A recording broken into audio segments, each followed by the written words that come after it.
Hello दोस्तों, स्वागत है आपका हमारे चैनल ओम साइंस फ्यूचर पॉइंट पर। दोस्तों, आज ऑप्टिक्स का तीसरा लेक्चर है और इसमें हम बात करने वाले हैं गोलीय दर्पण के बारे में। इसके पहले लेक्चर में हमने आपसे बात किया था समतल दर्पण के बारे में और उसकी पूरी डिटेल हमने आपको दी थी। अगर आप नए हैं हमारे चैनल पर तो जा करके पिछला लेक्चर देख सकते हैं हमारे प्लेलिस्ट में, साइंस वाली प्लेलिस्ट में। तो आज हम शुरू करते हैं गोलीय दर्पण। तो देखिए, गोलीय दर्पण क्या होता है। जब हमारे पास जो दर्पण होता है वो कर्व्ड शेप में होता है। कर्व्ड शेप का मतलब क्या होता है, एक बड़े गोले का कटा हुआ भाग होता है। वो या तो इस प्रकार से होगा या इस प्रकार से होगा। ठीक है। अब इसके किसी एक तल को आप पॉलिश कर दीजिए। तो अगर हम यहाँ पर इसके बाह्य तल को पॉलिश करते हैं, ठीक है, और इसके आंतरिक तल को पॉलिश कर देते हैं,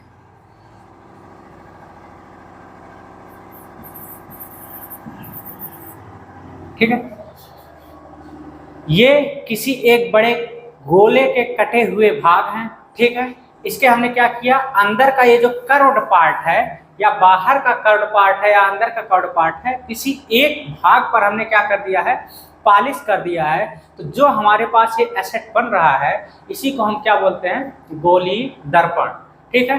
अब इनकी पॉलिशिंग के आधार पर कि पॉलिश किस तल पर किया गया है, वो आंतरिक तल पर है या बाह्य तल पर, उस तल पर पॉलिश के आधार पर हम क्या करते हैं, इसको डिवाइड करते हैं दो भागों में। इसमें ये पहला भाग है, इसको हम बोलते हैं अवतल दर्पण, और ये जो दूसरा भाग है इसको बोलते हैं उत्तल दर्पण। तो अब अगर हम अवतल दर्पण को परिभाषित करना चाहें तो क्या होगा, एक ऐसा गोलीय दर्पण जिसके बाह्य पृष्ठ पर पॉलिश हो, ठीक है, बाह्य पृष्ठ पर क्या हो, पॉलिश हो, ठीक है, और आंतरिक पृष्ठ क्या हो, परावर्तक हो। अगर यहाँ पर पॉलिश लगाएंगे तो एक पृष्ठ क्या होगा, रिफ्लेक्शन करेगा, तो आंतरिक पृष्ठ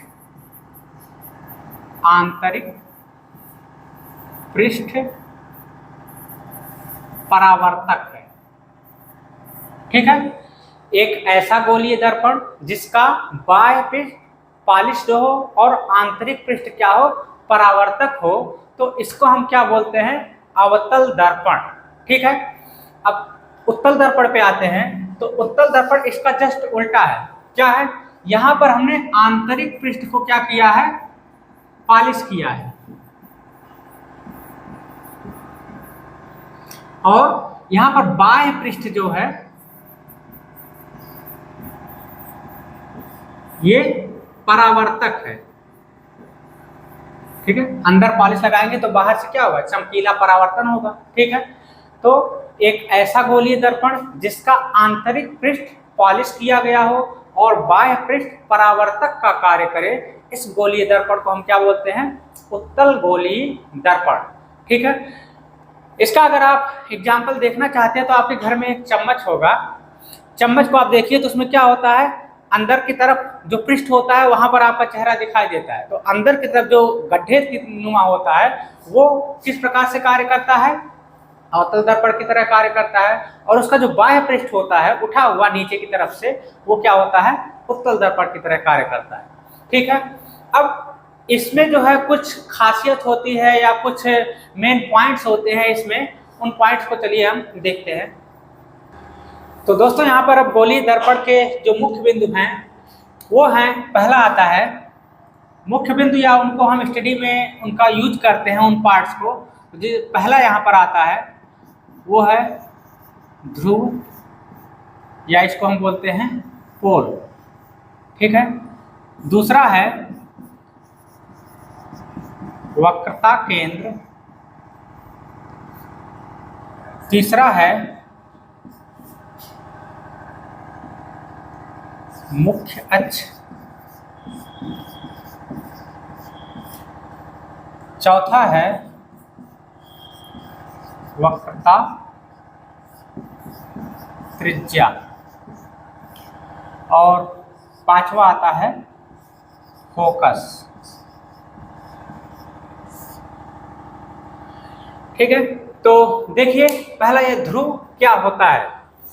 तो ध्रुव के बारे में अगर हम बात करें किसी भी दर्पण का, चाहे वो अवतल दर्पण हो या उत्तल दर्पण हो, तो ध्रुव क्या होता है, जो हमारा ये दर्पण है, ये दर्पण का जो परावर्तक पृष्ठ है, जैसे परावर्तक पृष्ठ इसका अंदर की तरफ है, ठीक है, तो ये परावर्तक पृष्ठ का जो एक केंद्र होगा बीच में यहाँ पर, ठीक है, परावर्तक पृष्ठ का क्या होगा, एक केंद्र होगा।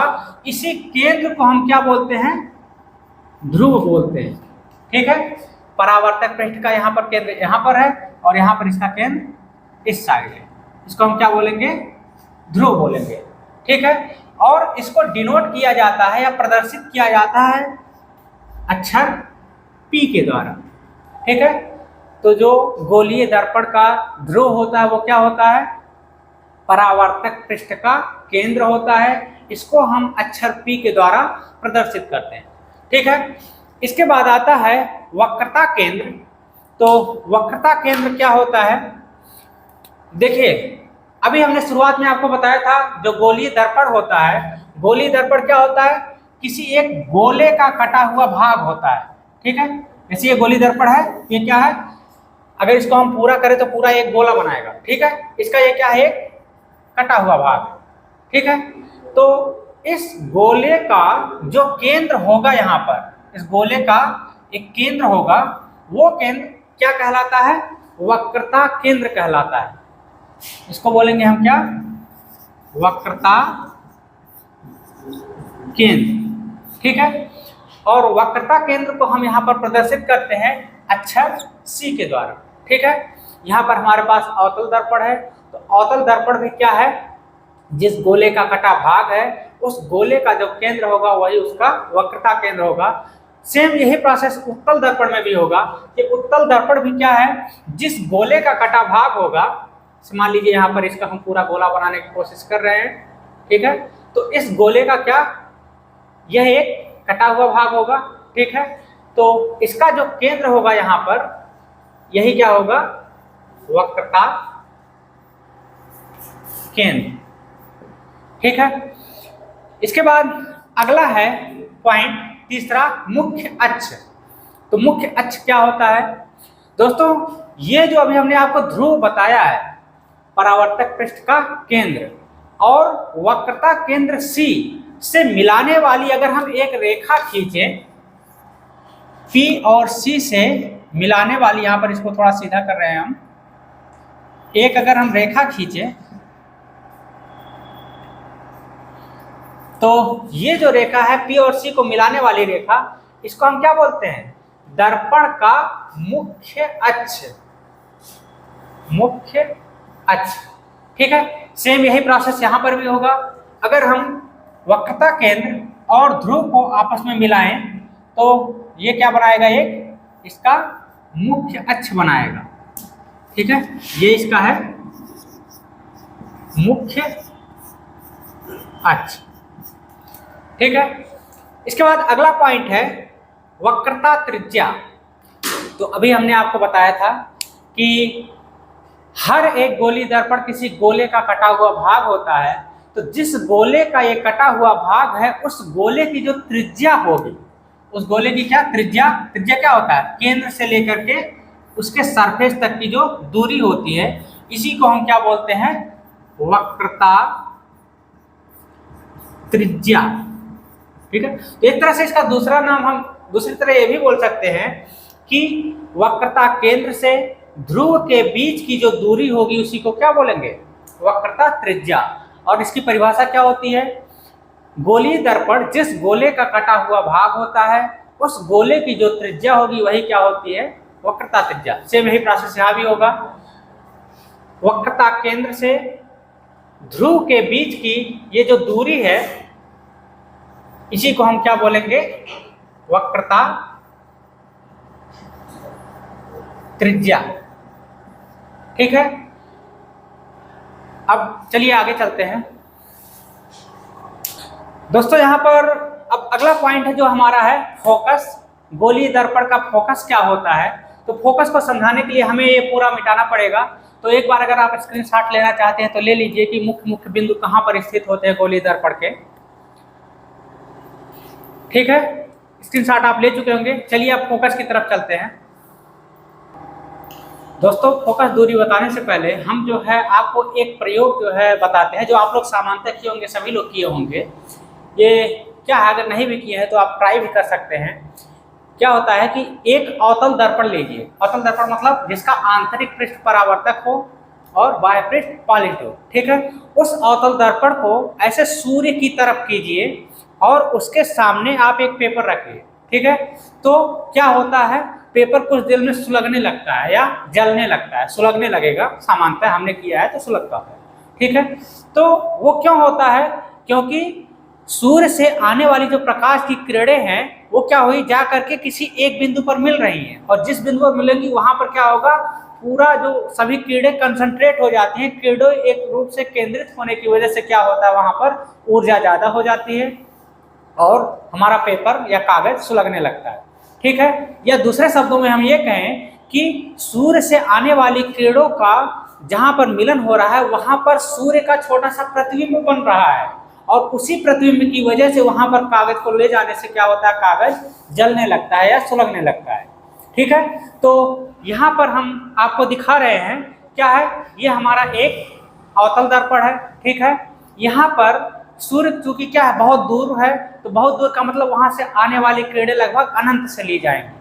तो अनंत से आने वाली किरणें क्या होती है, एक दूसरे के समांतर होती है। समांतर मतलब बिल्कुल उनके बीच में एंगल क्या होगा, जीरो होगा, ऐसे पैरेलल होंगी, समांतर होंगी सब। ठीक है, तो सूर्य से आने वाली सभी किरणें समांतर रूप से आएंगी। ठीक है, आने के बाद वो परावर्तक तल से परावर्तित होंगी और परावर्तित होकर के एक बिंदु पर क्या होती है, केंद्रित हो जाती है।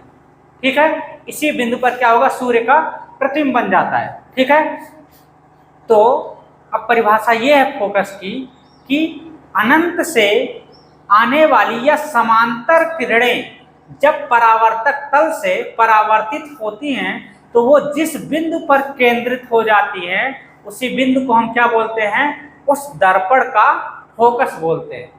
ठीक है, अनंत से आने वाली किरणें परावर्तित होकर के जिस बिंदु पर प्रतिबिंब बनाती हैं या फिर कहिए संकेंद्रित हो जाती हैं, उसी बिंदु को हम क्या कहते हैं, उस दर्पण का फोकस कहते हैं।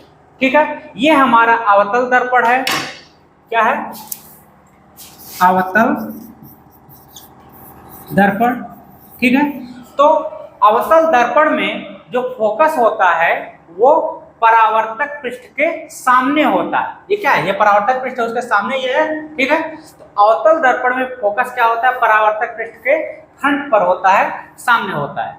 अब आते हैं उत्तल दर्पण पर। तो उत्तल दर्पण में क्या होगा, इसका परावर्तक पृष्ठ बाहर की तरफ है, तो समांतर किरणें आएंगी परावर्तक पृष्ठ पर और यहां से ये क्या होंगी, परावर्तित होगी और परावर्तित होकर के इस प्रकार से बिखर जाएंगी। ठीक है, और जो ये बिखर रही हैं ये ऐसा प्रतीत होगा कि ये सभी किरणें को अगर पीछे की तरफ बढ़ाया जाए तो ये क्या होंगी, जाकर के किसी एक निश्चित बिंदु पर मिल रही हैं, सभी संकेंद्रित हो रही हैं, और ऐसा प्रतीत हो रहा है कि इस बिंदु से ही सभी किरणें क्या हो रही हैं, बाहर की तरफ निकल रही हैं।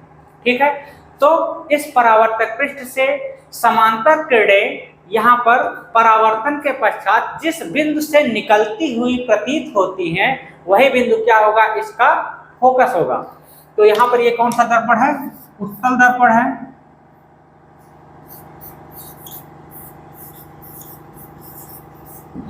तो उत्तल दर्पण में अगर हम फोकस की बात करें तो फोकस क्या है, परावर्तक पृष्ठ के पीछे स्थित होता है। ठीक है, यही दोनों के फोकस में अंतर होता है।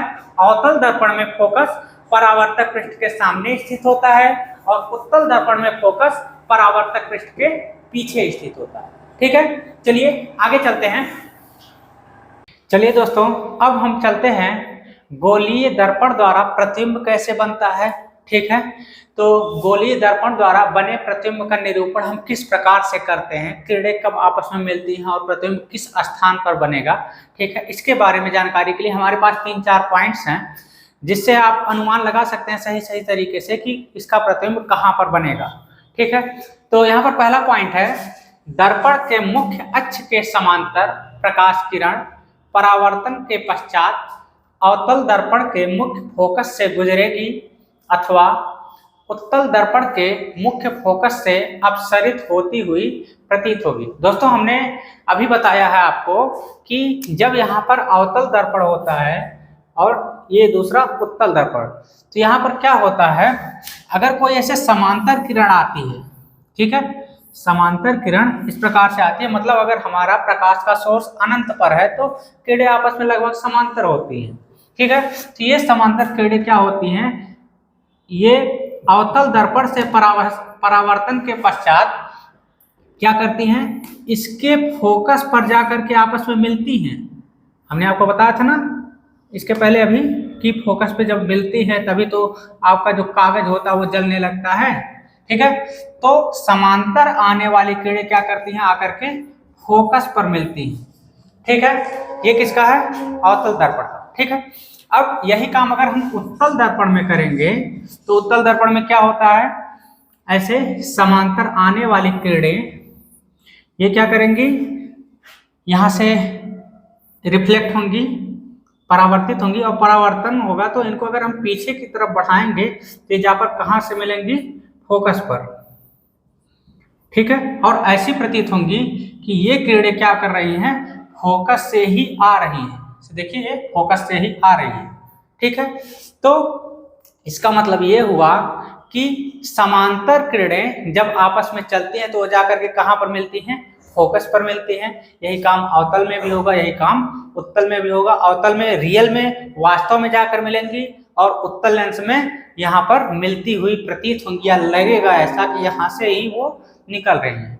ठीक है, ये पहला पॉइंट हो गया, ख्याल रखिएगा। इसके बाद दूसरा पॉइंट है, अवतल दर्पण के मुख्य फोकस से गुजरने वाली या उत्तल दर्पण के मुख्य फोकस की ओर निर्देशित किरण परावर्तन के पश्चात मुख्य अक्ष के समांतर निकलेगी।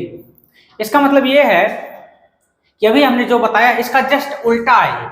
उल्टा का मतलब क्या है, अगर हमारा प्रकाश सोर्स यहाँ फोकस पर रख दिया जाए तो क्या होगा, फोकस पर रखने पर क्या होगा, प्रकाश सोर्स से जो किरण निकलेगी वो क्या करेगी, अब इस प्रकार से निकलेगी, अब इसकी भी दिशा क्या होगी, बदल जाएगी, और फिर ये यहाँ से अगर निकलेगी तो फिर परावर्तन जब होगा यहाँ पर अवतल दर्पण से, तो वहां से परावर्तन के पश्चात ये जो किरणें जाएंगी वो क्या होंगी, आपस में समांतर हो जाएंगी, ये दोनों समांतर होकर के निकलेंगे। ठीक है, यही काम यहाँ पर भी होगा।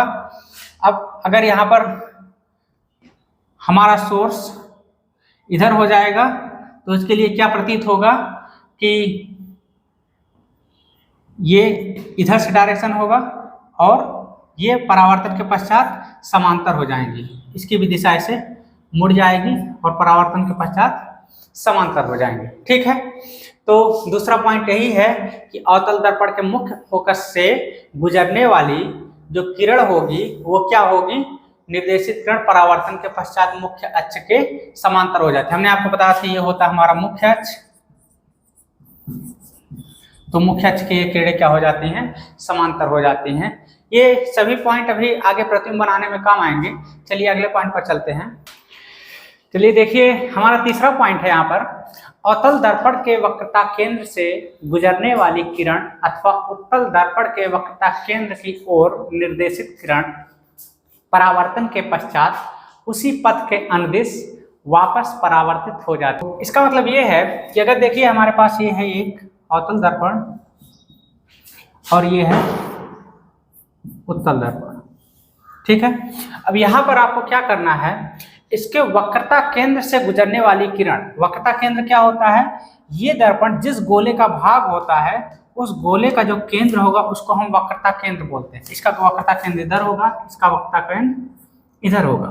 ठीक है, वक्रता केंद्र से गुजरने वाली किरण ये यहाँ से अगर इधर जाएगी तो वापस उसी पाथ पर वापस हो जाती है परावर्तित होकर के।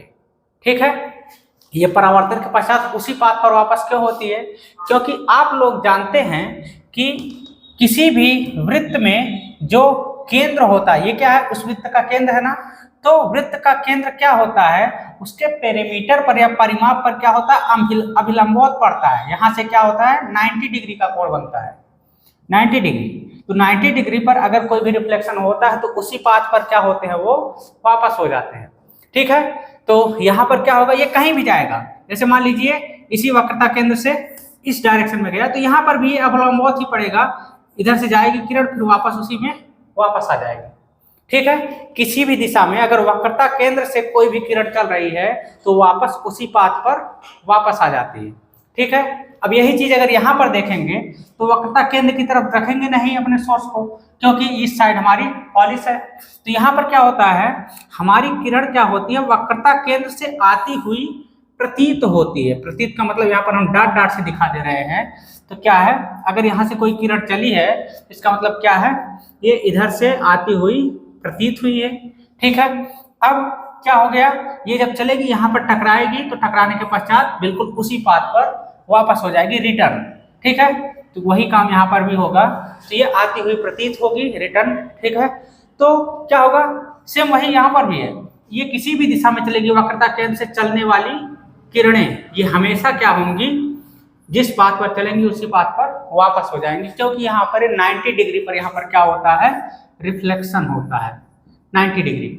ठीक है, इसके बाद अगला पॉइंट है, अवतल दर्पण अथवा उत्तल दर्पण के बिंदु P दर्पण का ध्रुव की ओर मुख्य अक्ष से तिर्यक दिशा में आपतित किरण तिर्यक दिशा में ही परावर्तित होती है।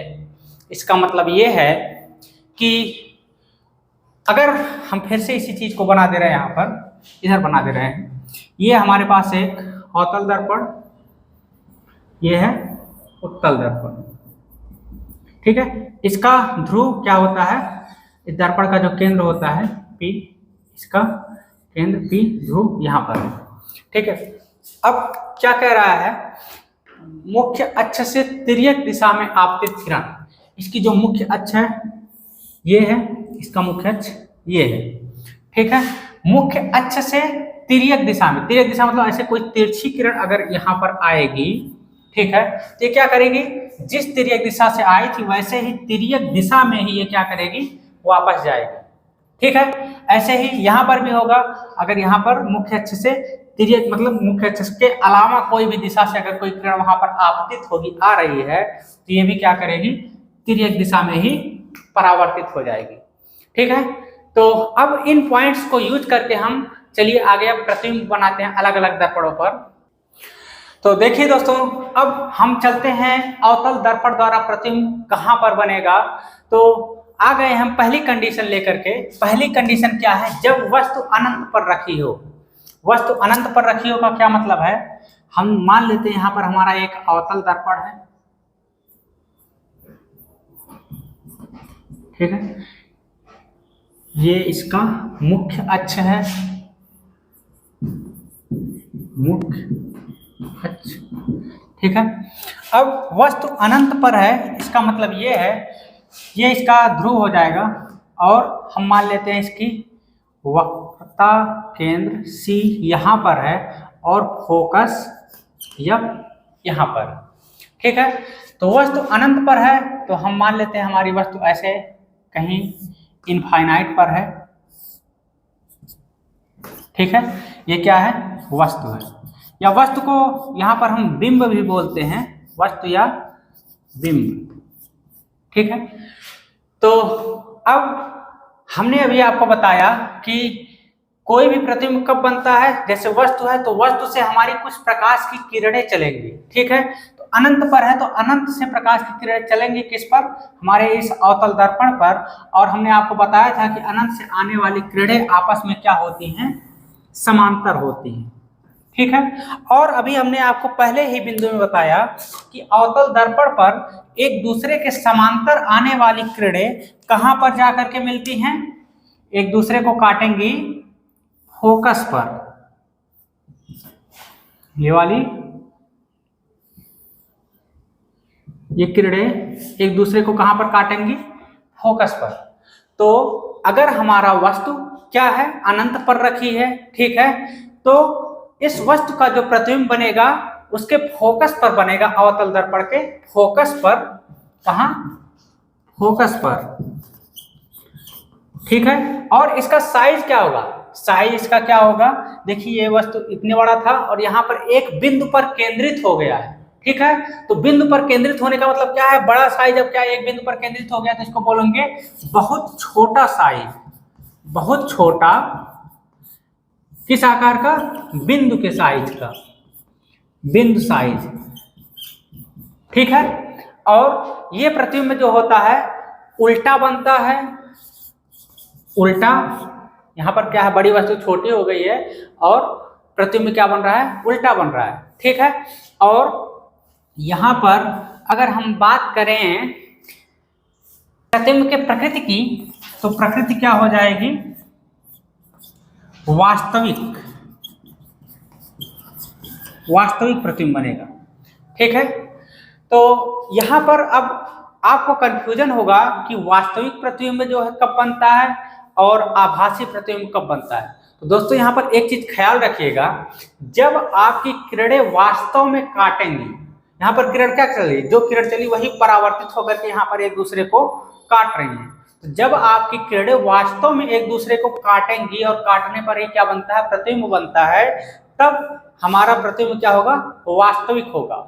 और जब ये किरणें काटती हुई प्रतीत होंगी, ठीक है, काटती, अभी आगे वो कंडीशन आएगा, काटती हुई प्रतीत वाली किरणों को हम डाट डाट से दिखाते हैं, तो काटती हुई प्रतीत होंगी तो वो जो प्रतीत होती है वो प्रतिबिंब क्या होता है, आभासी होता है, ठीक है। तो पहली कंडीशन जो थी हमारी हो चुकी है, क्या है, वस्तु जब अनंत पर होगा तो अनंत से आने वाली समांतर किरणें एक दूसरे को फोकस पर मिलती हैं और बिंदु के रूप में मिलती हैं, तो यहाँ पर क्या होता है, उनका प्रतिबिंब कैसा बनता है, फोकस पर बनेगा और बहुत छोटा बिंदु साइज का बनेगा, प्रतिबिंब उल्टा एवं वास्तविक बनेगा, ठीक है। चलिए दूसरे पॉइंट पर चलते हैं। तो दूसरी कंडीशन हमारी क्या है, जब वस्तु वक्रता केंद्र C से परे हो, इसका मतलब क्या है, यहाँ पर हमारा एक अवतल दर्पण है, ये इसकी मुख्य अक्ष है, मुख्य अक्ष पे ये है इसका वक्रता केंद्र C, ये है फोकस M। C से परे का मतलब क्या है, अनंत और C के बीच में ऐसी जगह पर हो जो हम डिस्टेंस माप सकते हैं कि यहाँ से इतनी दूरी पर है, लेकिन C से भी थोड़ा आगे है, ठीक है। तो हमारा मान लेते हैं हमारी वस्तु यहाँ पर इस प्रकार से है एक वस्तु, ठीक है। अब इस वस्तु के पास से एक किरण जो चलेगी, एक समांतर किरण,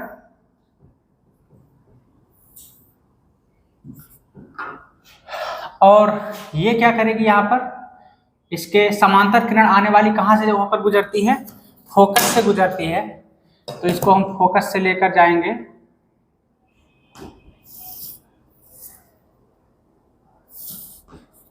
ठीक है। और दूसरी किरण जो है हमारी इसके वक्रता केंद्र से गुजरेगी।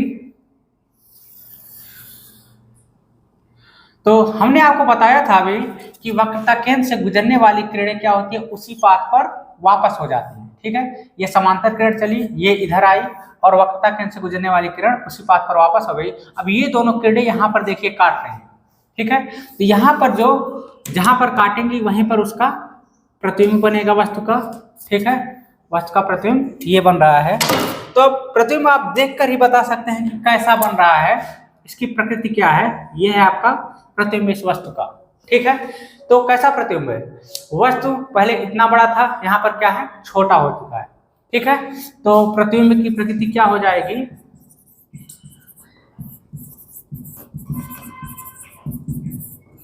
ये है। सबसे पहली बात तो हम इसको बोलेंगे वास्तविक, क्योंकि किरणें क्या कर रही हैं, वास्तव में काट रही हैं, तो वास्तविक। उसके बाद वस्तु से क्या है, छोटा है, तो छोटा, ठीक है। और ये देखिए पहले ऊपर की दिशा में था, अब क्या हो गया है, मुख्य अक्ष से नीचे की दिशा, मतलब क्या हो गया है, पलट गया है और उल्टा, ठीक है। तो प्रतिबिंब की प्रकृति क्या हो जाएगी, वास्तविक, छोटा और उल्टा प्रतिबिंब बनेगा। यहाँ पर ये कब बनेगा, जब हमारी वस्तु C से थोड़ा दूरी पर हो, परे हो, ठीक है। चलिए अगली कंडीशन पर चलते हैं। तो देखिए यहाँ पर तीसरी कंडीशन हमारी, वस्तु वक्रता केंद्र C पर हो। वक्रता केंद्र C का मतलब क्या है, ये हमारा एक अवतल दर्पण है, ठीक है। इस अवतल दर्पण का ये है ध्रुव, ये है फोकस, और यहाँ पर हम मान लेते हैं इसका वक्रता केंद्र C है। तो ये कंडीशन क्या है, हमारी वस्तु कहाँ पर है, वक्रता केंद्र C पर है, ठीक है। तो अब यहाँ से क्या होगा, जब कोई किरण चलेगी, सबसे पहले एक समांतर किरण चलाते हैं यहाँ से, समांतर किरण, और समांतर किरण कहाँ से वापस होगी, फोकस से वापस होगी। समांतर किरण फोकस से वापस हो जाएगी इस प्रकार, ठीक है। इसके बाद दूसरी किरण हम क्या करते हैं, इसके फोकस से गुजारते हैं, फोकस से जाएगी, ठीक है। अब हमने अभी आपको बताया कि अगर कोई भी किरण फोकस से जाती है तो वापस वो कहाँ से होती है, मुख्य अक्ष के समांतर ही वापस होगी। ये है मुख्य अक्ष के समांतर वापस होगी। तो आप देख रहे हैं यहाँ पर ये वापस किरण इसकी है, ये वापस किरण इसकी है, ठीक है। तो ये कहाँ पर प्रतिबिंब बना रही है, बिल्कुल पॉइंट C पर ही बनाएगी प्रतिबिंब। C पर अगर वो था तो उसका प्रतिबिंब कहाँ पर बन रहा है, किरणें C पर ही काट रही है, ठीक है।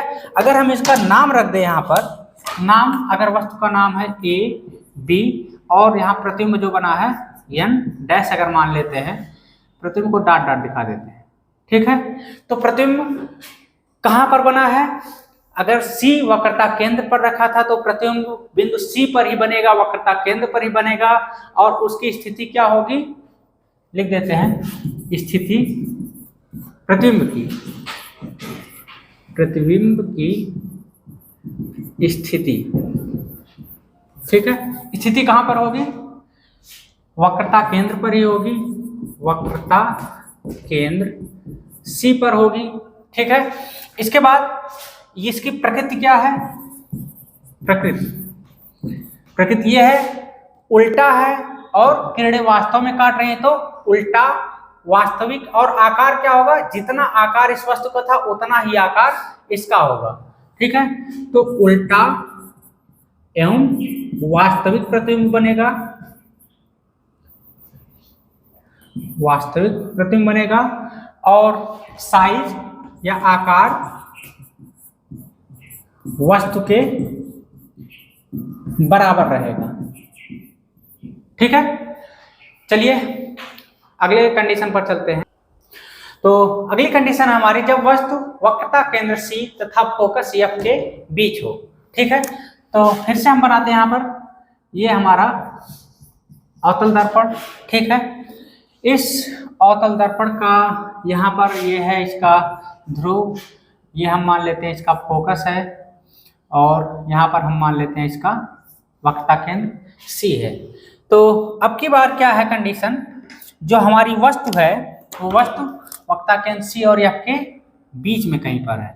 मान लिया यहाँ पर हमारी वस्तु है, ठीक है। अब इसका प्रतिबिंब बनाना है, तो इसका प्रतिबिंब बनाने के लिए हम क्या करते हैं, एक किरण चलाते हैं, वो किरण क्या करेगी, जो कि इसकी वक्रता केंद्र C से होकर जा रही है। तो यहाँ से हमने एक किरण चलाया, ठीक है।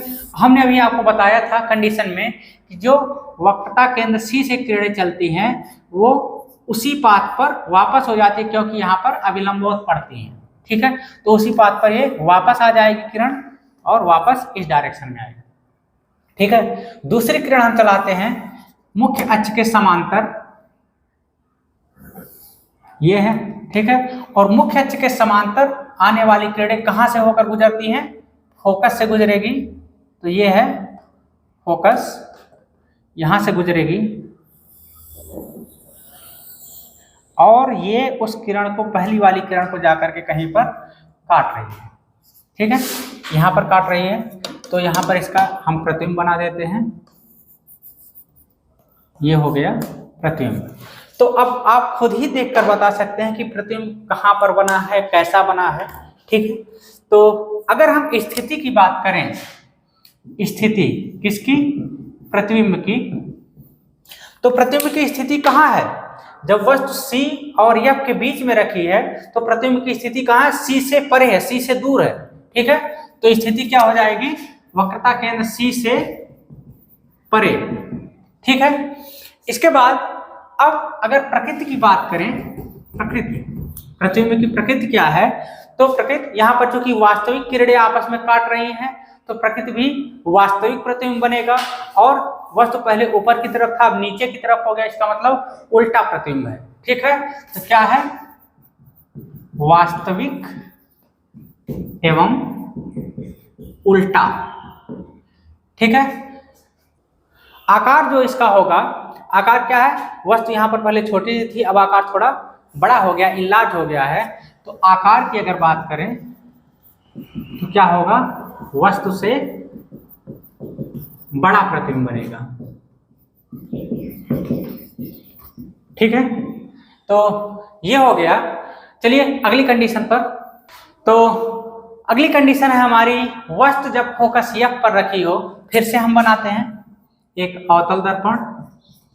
ठीक है, ये इसकी मुख्य अक्ष है, मुख्य अक्ष पर ये इसका पोल है। ठीक है, यहाँ पर क्या है, फोकस है, यहाँ पर इसका वक्रता केंद्र C है। मान लिया हमने ये सब। अब क्या करना है, वस्तु को हमें फोकस पर रखना है। हमने मान लिया यहाँ फोकस पर हमारी वस्तु रखी है।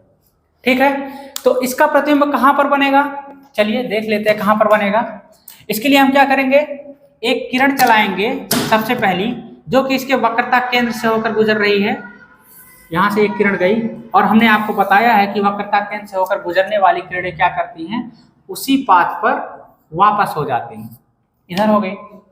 ठीक है, दूसरी किरण चलाते हैं हम मुख्य अक्ष के समांतर किरण, और हमने आपको बताया मुख्य अक्ष के समांतर आने वाली किरणें कहाँ से होकर गुजरती हैं, फोकस से ही होकर गुजरती हैं। तो ये फोकस से ही होकर गुजरेगी। ठीक है, तो अब क्या है, ये किरणें देखिए आपस में कहीं काट नहीं रही। ठीक है, तो इसका मतलब ये है कि अगर हमारा वस्तु फोकस पर रखा होगा तो उसका प्रतिबिंब कहाँ पर बनेगा, अनंत पर बनेगा। ये कहीं नहीं काटेंगे तो कहाँ होगा, अनंत। ठीक है, तो ख्याल रखिएगा, अगर वस्तु फोकस पर रखी है तो उसका प्रतिबिंब अनंत पर बनेगा, और प्रकृति क्या होगी, उल्टा होगा, वास्तविक होगा, क्योंकि किरणें वास्तव में जा रही हैं यहाँ से, तो वास्तविक होगा, उल्टा होगा, और साइज उसका बहुत बड़ा होगा। ठीक है, और अनंत पर होगा। ठीक है, तो इसका प्रतिबिंब की स्थिति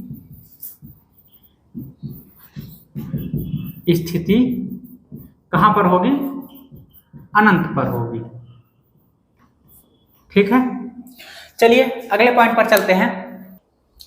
तो अगली कंडीशन है दोस्तों यहाँ पर कि वस्तु ध्रुव P तथा फोकस के बीच में रखी हो। ठीक है, अब इसके लिए हम क्या करते हैं, फिर से यहाँ पर एक अवतल दर्पण बनाते हैं। ठीक है, अब इस अवतल दर्पण को, ये है इसका मुख्य अक्ष है, इस मुख्य अक्ष पर यहाँ पर हम मान लेते हैं फोकस है। ठीक है, यहाँ पर हम मान लेते हैं इसका वक्रता केंद्र है, और यहाँ पर इसका ध्रुव P है। ये क्या है, ध्रुव है।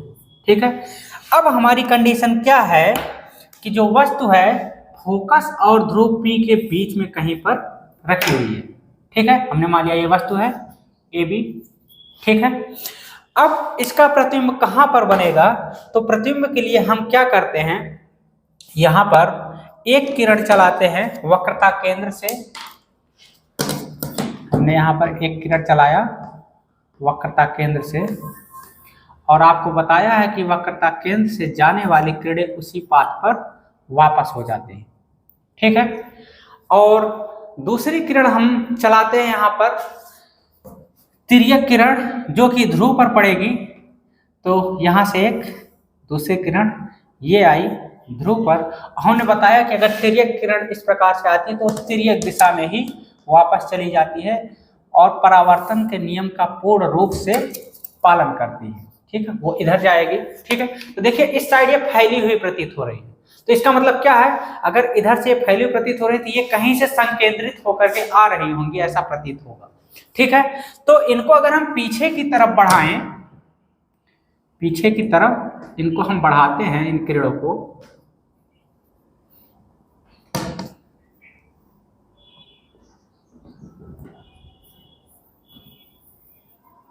तो पीछे की तरफ ये किसी बिंदु पर काट रही है, ठीक है। तो जिस बिंदु पर किरणें काटेंगी उसी पर क्या बनेगा, इस यहाँ पर वस्तु का प्रतिबिंब बनेगा, ठीक है। ये क्या है, प्रतिबिंब है, ठीक है। तो अब आप खुद ही बता सकते हैं कि प्रतिबिंब की स्थिति क्या है, प्रकृति क्या है एवं आकार क्या है। क्या है, स्थिति, आकार एवं प्रकृति। तो क्या होगा, स्थिति यहां पर होगी दर्पण के पीछे, यहां पर दर्पण के आगे वाला भाग ये होता है, दर्पण के पीछे बन रहा है प्रतिबिंब, तो स्थिति क्या होगी, दर्पण के पीछे, ठीक है। आकार क्या होगा, वस्तु इतना बड़ा था, प्रतिबिंब कितना बड़ा बन रहा है, बहुत बड़ा बन रहा है, ठीक है। तो इसका मतलब आकार क्या है, बहुत बड़ा, बहुत बड़ा, या इसी को हम बोलते हैं विवर्धित रूप। फिजिक्स में इसका जो नाम है, बहुत बड़े आकार को हम बोलते हैं विवर्धित, ठीक है। विवर्धित आकार होगा। और प्रकृति क्या होगी, प्रकृति क्या है, वस्तु मुख्य अक्ष से ऊपर की तरफ थी, ठीक है। तो ये भी मुख्य अक्ष से ऊपर की ही तरफ बना है, ए डैश अगर बी डैश मान लेते हैं तो दोनों एक ही दिशा में है, तो इसका मतलब प्रतिबिंब इसका सीधा है। क्या है, सीधा। और हमने आपको बताया था कि अगर किरणें आती हुई प्रतीत हो रही है, वास्तव में नहीं आ रही है, यहाँ पर क्या है, डॉट डॉट बना है ना, मतलब आती हुई वहां से प्रतीत हो रही है, तो मतलब प्रतिबिंब क्या होता है, आभासी होता है, ठीक है। तो पूरी डिटेल इसकी मिल गई, सीधा, आभासी, विवर्धित या बहुत बड़ा एवं दर्पण के पीछे इसका प्रतिबिंब बनेगा। कब बनेगा, जब हमारी वस्तु फोकस तथा ध्रुव के बीच में कहीं पर स्थिति हो, ठीक है। तो अगला दोस्तों है आपका जो प्रतिबिंब की स्थिति होती है, उत्तल दर्पण पर हम चलते हैं। तो उत्तल दर्पण द्वारा प्रतिबिंब का बनना, ये दोस्तों सिर्फ दो ही कंडीशन में होता है। यहाँ पर पहली कंडीशन है हमारी, जब वस्तु अनंत पर हो, और दूसरी कंडीशन है वस्तु अनंत तथा ध्रुव के बीच हो, ठीक है। तो हमने यहाँ पर पहले से ही फिगर बना दिया है, वस्तु हमारी यहाँ पर अनंत पर है, ठीक है। अब हमने आपको बताया था अनंत से जो किरणें चलती हैं वो क्या होती हैं, मुख्य अक्ष के समांतर होती है। ये इसका मुख्य अक्ष है, तो मुख्य अक्ष के समांतर होती हैं, और मुख्य अक्ष के समांतर आने वाली किरणें क्या होती हैं, यहाँ पर उत्तल दर्पण में ये फोकस से आती हुई प्रतीत होती है। यहाँ से तो ये परावर्तित हो जाएगी, लेकिन ऐसा लगेगा कि ये किरणें कहाँ से आ रही हैं, फोकस से आ रही हैं, ठीक है। तो इसका मतलब क्या हो गया कि अगर वस्तु अनंत पर है तो उसका प्रतिबिंब कहाँ पर बनेगा, फोकस पर बनेगा, ठीक है। और उसका आकार क्या होगा, फोकस पे चूंकि किरणें संकेंद्रित होती हैं, तो यहाँ पर वस्तु का आकार क्या होगा, बिंदु साइज हो जाएगा। तो अब हम पूरा लिख देते हैं, यहाँ पर क्या होगा, आकार बिंदु साइज होगा, या इसको बहुत छोटा बोलते हैं, बहुत छोटा। और प्रकृति की बात करें, प्रतिबिंब की प्रकृति, तो प्रकृति क्या होगी, चूंकि किरणें यहाँ से आती हुई प्रतीत हो रही है, वास्तव में नहीं आ रही है, तो यहाँ पर क्या होगा, आभासी प्रतिबिंब है, आभासी और सीधा है, ठीक है। आभासी, सीधा तथा बहुत छोटा बन रहा है, और कहाँ पर बन रहा है, फोकस पर बन रहा है। तो स्थिति की अगर बात करें तो स्थिति कहाँ पर है, फोकस पर बन रही है, ठीक है। इसके बाद दूसरी जो कंडीशन है कि हमारी वस्तु अनंत तथा पोल ध्रुव के बीच में कहीं पर स्थित, ठीक है। तो जब उत्तल दर्पण में हमारी वस्तु अनंत तथा ध्रुव के बीच में रहती है, तो यहाँ से हम दो किरणें चलाए हैं। पहली किरण मुख्य अक्ष के समांतर चलाएं, जो कि इस प्रकार से परावर्तित हो जाएगी, और ऐसा लगेगा कि ये परावर्तित किरण फोकस से होकर के आ रही है, ठीक है, ये बात, ठीक है। इसके बाद दूसरी किरण हम चलाते हैं, तो वो वक्रता केंद्र सी से जाने वाली किरण चलाते हैं। हमने आपको बताया था कि वक्रता केंद्र सी से जाने वाली किरण क्या करती है, परावर्तक तल पे लंबवत पड़ती है, और लंबवत किरणें क्या होती है, उसी पाथ पर वापस हो जाती है, ठीक है। तो ऐसा प्रतीत होगा कि ये किरण क्या कर रही है, बिल्कुल वक्रता केंद्र सी से ही वापस आ रही है, ठीक है। अब ये दोनों किरणें आपस में जिस बिंदु पर काटती है वो बिंदु की स्थिति कहां पर आती है, फोकस तथा पोल के बीच में आती है, फोकस तथा ध्रुव के बीच में कहीं पर आती है और यहाँ पर इसका प्रतिबिंब बनता है। ठीक है, तो अगर हम अब दूसरी कंडीशन में स्थिति की बात करें, प्रतिबिंब की स्थिति, तो क्या हो जाएगी प्रतिबिंब की स्थिति, यहाँ पर फोकस तथा पोल के बीच में होगी, फोकस तथा ध्रुव के बीच में होगी। ठीक है, और आकार की अगर बात करें, आकार, तो आकार क्या होगा यहाँ पर, देखिए यहाँ पर वस्तु का साइज बड़ा था और यहाँ पर छोटा बन गया है, तो आकार क्या होगा, वस्तु से छोटा। ठीक है, अब प्रकृति की बात करें तो प्रतिबिंब की प्रकृति क्या है, क्योंकि यहां से किरणें आभासी है। ठीक है, तो प्रकृति भी क्या होगा, आभासी प्रतिबिंब होगा, आभासी। और चूंकि वस्तु मुख्य अक्ष से ऊपर की तरफ है, उसका प्रतिबिंब भी मुख्य अक्ष से ऊपर की तरफ है, इसका मतलब प्रतिबिंब क्या है, सीधा है। ठीक है, तो ये होगा इसकी प्रकृति। तो यहाँ पर ऐसी कंडीशन में जब वस्तु अनंत तथा ध्रुव के बीच में हो तो उसका प्रतिबिंब उत्तल दर्पण में कहाँ पर बनेगा, ध्रुव तथा फोकस के बीच में बनेगा, साइज में छोटा रहेगा तथा आभासी प्रतिबिंब होगा।